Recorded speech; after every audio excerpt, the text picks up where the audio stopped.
ready To yet. the speakers, please remember that you're concentrating on enthusiasm, which is gestures, passion about your topic, changes in your voice, etc., looking at the audience.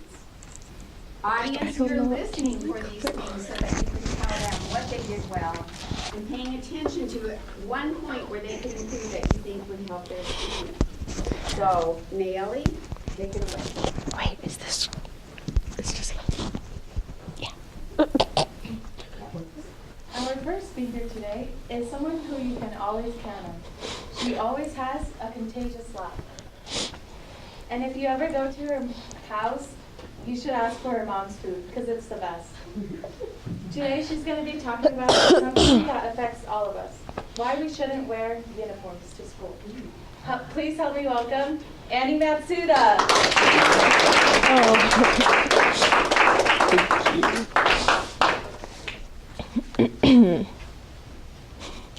As many of you know, my first year at MGA was in 8th grade.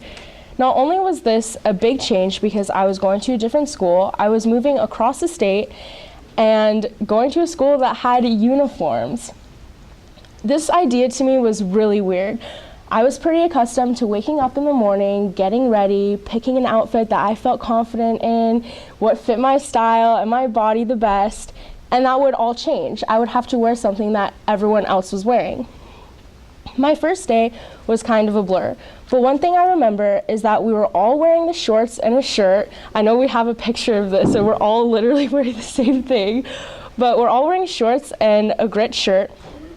And I remember thinking that even though we were all wearing the same shorts, they all fit us differently, because grits aren't made for every single body type. They're just made for one type, and it doesn't fit everyone. This brings me to my first point on why schools should not require uniforms. As teenagers, we are constantly comparing ourselves to others.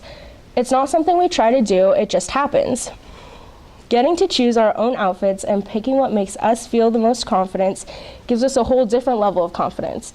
Instead, we're forced to wear the same things that don't fit everyone's body type, which gives us an easier way to compare ourselves to others, which lowers our self-esteem.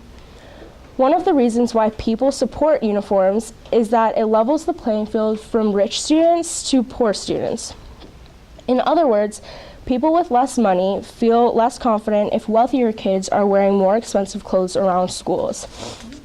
However, there have and always will be social castes in schools and communities. We can't prevent or stop them from forming. Having school uniforms, I believe, is not a solution to this problem, because kids can easily show off with socks, shoes, backpacks, phones, you name it, and students have probably done it. Another reason why schools and teachers support uniforms is because it's a lot easier to regulate the dress code. Teachers don't want to have to worry about what kids are wearing. They want to be able to spend their energy and time on teaching, which is understandable. However, here at MGA, I think we go to a small enough school that it wouldn't be too hard to regulate. Since we are an Adventist school, our community already has an unspoken dress code of modesty. For example, when we go to church, you don't see the deacons or the pastors going around making sure with a tape measure that our dresses are long enough, because everyone knows what's expected in certain situations what to wear. Uniforms allow teachers to feel like they don't need to regulate the dress code, which is not true. People will break the dress code no matter what they're allowed to wear. Having uniforms still requires teachers to make sure that people are following the dress codes. For example, teachers have to make sure that students are wearing closed-toed shoes, grits pants, grit shirts, hoodies with appropriate logos, the length of our skirts, and the length of our shorts. That's practically the same amount, if not more, things teachers need to regulate if we didn't have uniforms and could wear normal clothes. If we could wear normal clothes, teachers would only have to regulate the length of our shirts, or the length of our shorts, our dresses, our shorts, and and appropriate logos and cleavage. That can be an issue because I know some male teachers would find it uncomfortable, and the girls would probably find it uncomfortable if a male teacher came and told you you were showing too much skin. However, I think the solution to that problem would be the male teacher could talk to another female teacher and tell them that they saw something, and then they wouldn't have to deal with it. Schools also support uniforms because it looks nice when everyone is wearing the same thing.